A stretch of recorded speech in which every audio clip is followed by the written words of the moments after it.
이스라엘 왕 초대 왕 사울의 마지막이 참 비참하게 끝나는 그런 내용의 말씀입니다. 어떻게 그 마지막이 장식됐는가 하는 겁니다. 오늘 1절에 보면 블레셋 사람들이 이스라엘을 침해 이스라엘 사람들이 블레셋 사람들 앞에서 도망하여 길보아 산에서 엎드려 죽으니라. 그런 말씀이 있습니다. 그래서 근데 이게 성경에 보면은 이 31장하고 30장하고 이제 거의 대비가 되는 그런 말씀입니다. 그래서 성경 잘 하는 잘 읽는 히브리어 성경으로는 그 앞에 1절 앞에 히브리 말로 바부라는 말이 있다는 겁니다. 근데 그 말은 그리고 그러나 그런 것입니다. 그러니까 30장이 끝나고 그리고 31장에는 이렇게 됐다는 겁니다. 그럼 무슨 말이냐면은 30장에서는 첫 번에는 다윗이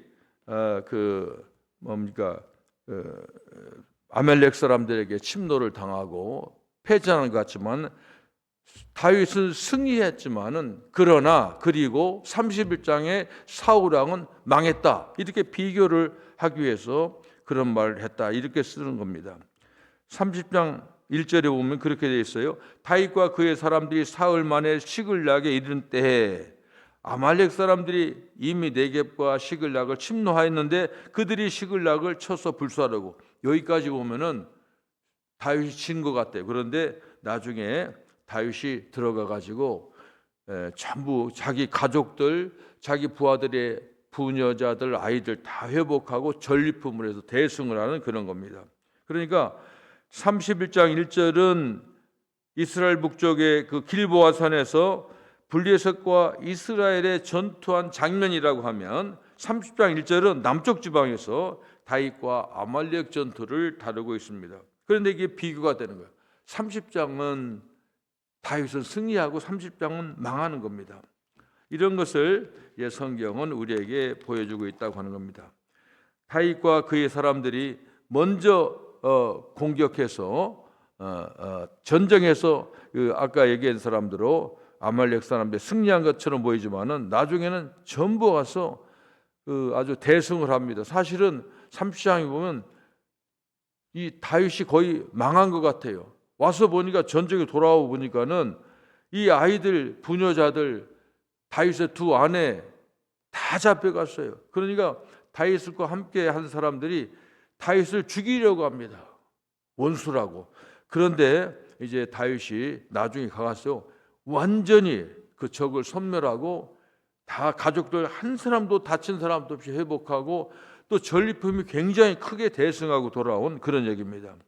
그런데 오늘 본문에 보니까 블레셋 사람들은 사울도 죽이고 또 사울의 세 아들 요나단을 포함해 세 아들이 죽고, 그리고 마지막에 사울은 마지막에 활을 쏘는 자가 쫓아왔더니 활로 이제 그 중상을 입었는데 그 같이 따라다니는 칼을 든 자는 그 부관을 말합니다. 장교가 항상 근데 부관 보고 이 이방인들에게 죽기 전에 네가 나를 죽이라고 하니까 못 죽게 어떻게 왕을 죽이겠습니까? 그러니까 사울 왕이 자결하는, 그렇게 성경이 끝나는 겁니다. 근데 이 얘기는 28장이 이미 다 예언이 됐어요.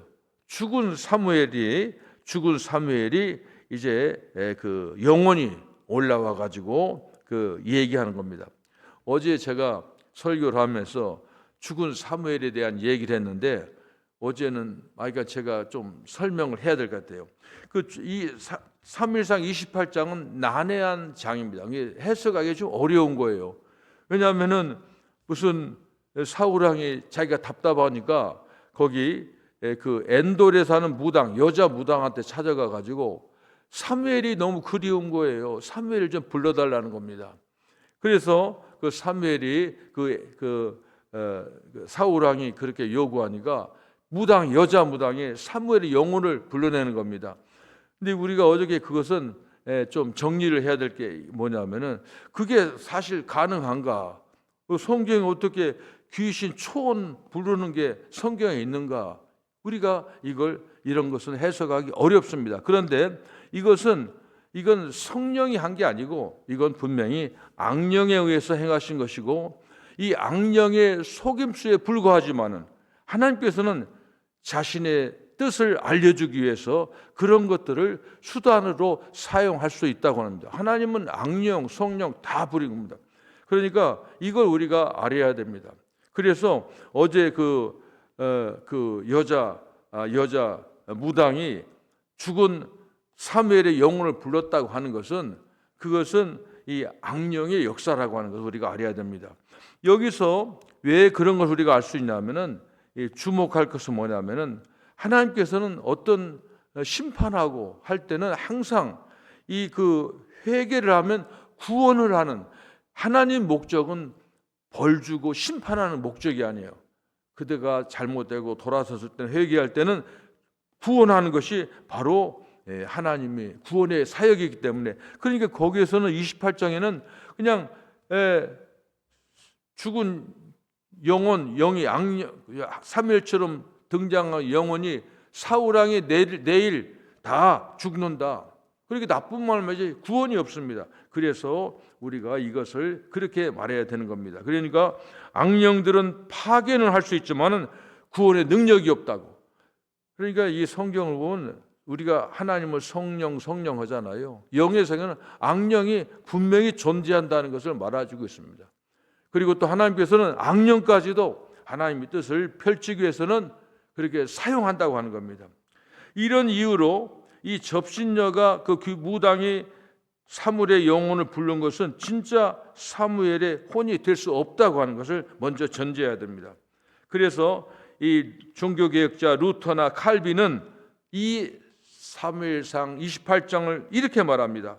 사무엘의 형체를 입고 나타난 사탄의 유령, 곧 사탄의 분을 받은 귀신으로 봐야 된다. 그렇게 하는 겁니다. 그럼에도 불구하고 28장에 악령으로 사무엘처럼 나타난 그 영이 얘기하는데, 똑같이 사무엘이 살아있는 것처럼 하나님의 뜻을 그대로 전한다고 하는 것을 알아야 됩니다. 그런데 그때 어떻게 얘기냐면은, 너는 이제 네가 하나님 말씀에 불순종했으니까 너는 네 왕을 내 이웃 다윗에 주겠다. 다윗을 이웃이라고 그랬어요. 다윗에게 준다. 그리고 두 번째는 내일 너희는 너와 너희 아들들과 다 죽겠다는 그런 예언을 하는 겁니다. 어제도 얘기했지만은 그 28장에 오면 네가 내일 나와 함께 있으리라 그런 말이에요. 근데 이게 딱 하면 무슨 말이 생각나요? 예수님께서 마지막에 오른편 강도에게 네가 내일 나와 함께 낙원에 있으리라 그랬죠. 그 예수님하고 있는 건 좋은 구원이지만, 이가 지금 여기는 이 진짜 사울이 아니라 악령처럼 나타나거든요. 악령이 있는 곳이 어디예요? 스올, 지옥을 말하니까. 네가 내일 나와 함께 있으리라. 넌 내일 죽는다 그런 말입니다. 그래서 이제 31장은 28장의 그 예언이 그대로 성취된 겁니다. 여기 보면 사울의 마지막이 나타납니다. 4절, 그가 무기 든 자에게 이르되 내 칼을 빼어 그 손 나를 찌르라. 할례 받지 않는 자들이 와서 나를 찌르고 모욕할까 두려워하노라 하나, 무기를 든 자가 심히 두려워하여 감히 행하지 아니하는지라. 이에 사울이 자기 칼을 뽑아서 그 위에 엎드러지매, 자기라는 겁니다.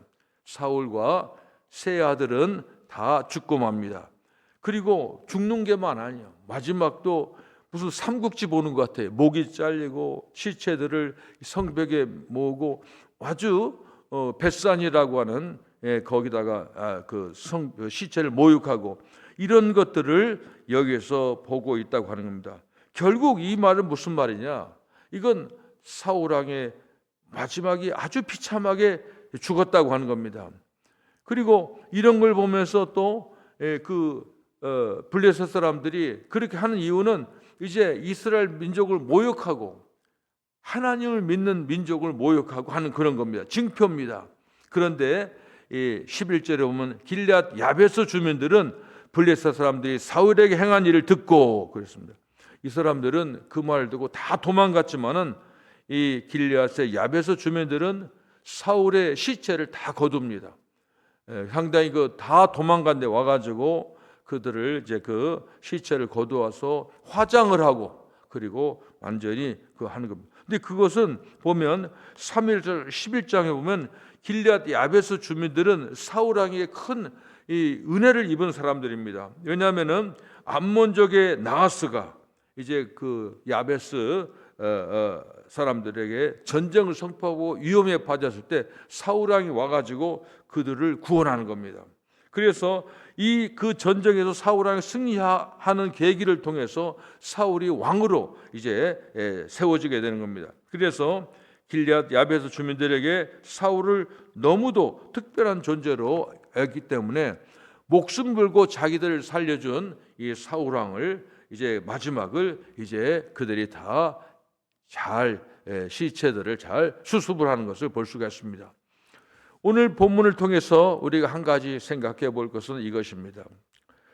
사울의 잘린 머리와 벳산 성벽에 달려 버려진 시체는 오늘날 살아가는 우리에게 어떤 의미가 있는가 하는 겁니다. 사울 왕은 평생 숙적이 뭐냐면 블레셋입니다. 하여간 사울 왕은 처음부터 블레셋 사람들에게 항상 당하는 겁니다.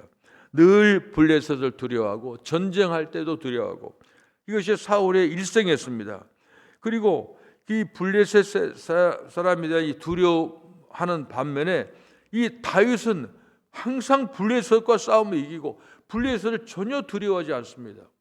그리고 오히려 블레셋의 그 거인 골리앗을 물리치는 겁니다.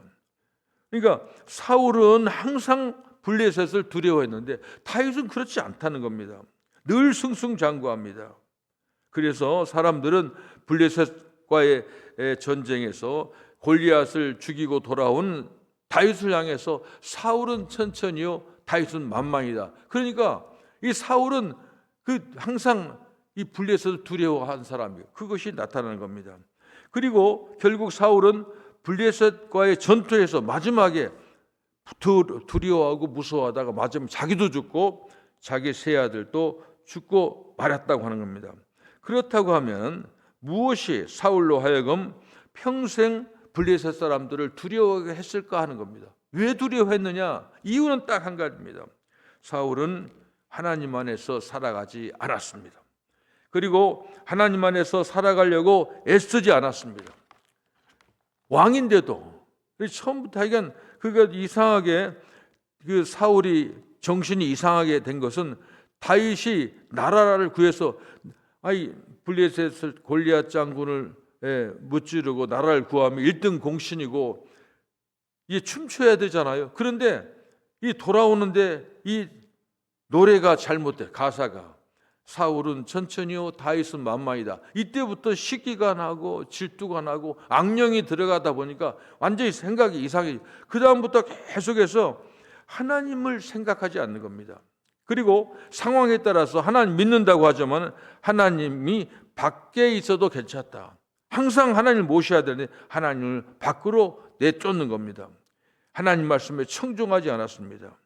하나님 안에서 있기보다도 헛된 것들 속에서 살아가기를 좋아했습니다. 결국 그는 하나님 말씀을 버리기 때문에 나중에는 하나님의 대적, 이게 그 사무엘이 그 죽은 사무엘이 가짜 그 영이 두른 그 사무엘이 하는 말이 하나님의 대적이라고 하는 겁니다. 그 대적이란 아니 사울 왕하고 어떻게 대적이 될 수가 있어요? 그러면 그렇게 그때 얘기하잖아요. 28장에 보면은 그 무당이 사무엘의 영을 부르니까 나와서 하는 말이 제일 먼저 왜 나를 성가시게 하느냐? 그리고 그런 표현합니다. 그러면서 너는 대적이라는 겁니다. 이렇게 되는 겁니다. 그 결과 그는 평생 블레셋을 두려워하고 마지막에는 블레셋에 의해서 완전히 멸망하는 겁니다. 조롱거리가 되는 겁니다. 그런데 이것을 보면서 반면에 다윗은 늘 하나님을 찾았습니다.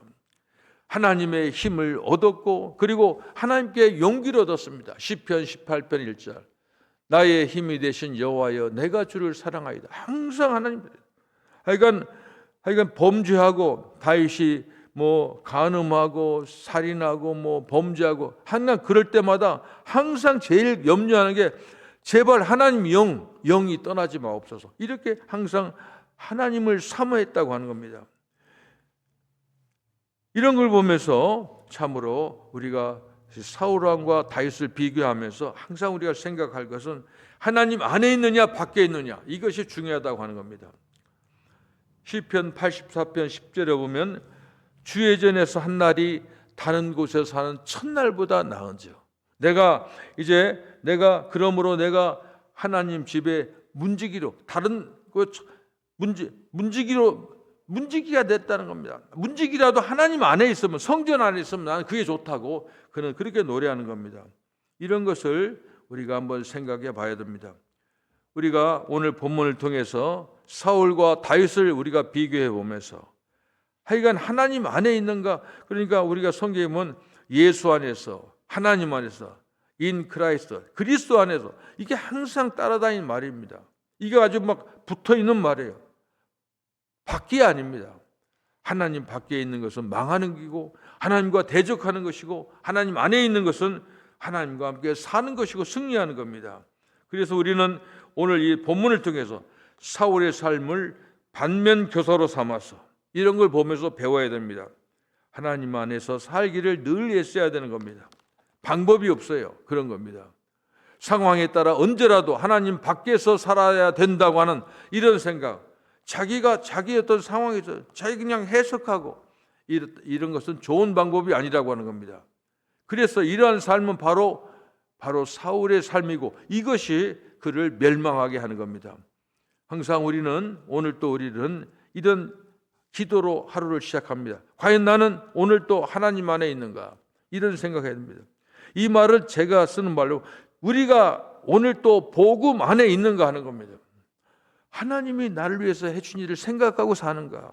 그 일이 나를 새 사람으로 만들어준 걸 내가 믿고 있는가? 내가 새 사람이라고 하면 내가 하나님과 함께 엄청난 아름다운 일을 할 수 있는가? 이걸 생각하면서 사는 것이 지혜라고 하는 겁니다. 사순절을 보내면서 하나님이 하신 일 중에 최고는 나를 위해서 목숨 버려 내를 살려주신 겁니다. 이거 중요한 겁니다. 이것 때문에 우리가 사는 겁니다. 사울의 마지막은 비참한 얘기지만은 우리에게 중요한 메시지를 주고 있습니다. 우리에게 말합니다. 이건 남의 사울의 스토리, 사울의 일생을 본을 통해서 내 얘기를 보여야 되는 겁니다. 과연 나는 사울이 될 것인가, 다윗이 될 것인가? 하나님을 밖에 둘 것인가, 하나님 내 안에 모실 것인가? 이런 판단을 하고 우리가 지혜를 찾아야 될 것입니다. 기도하겠습니다. 하나님 감사합니다.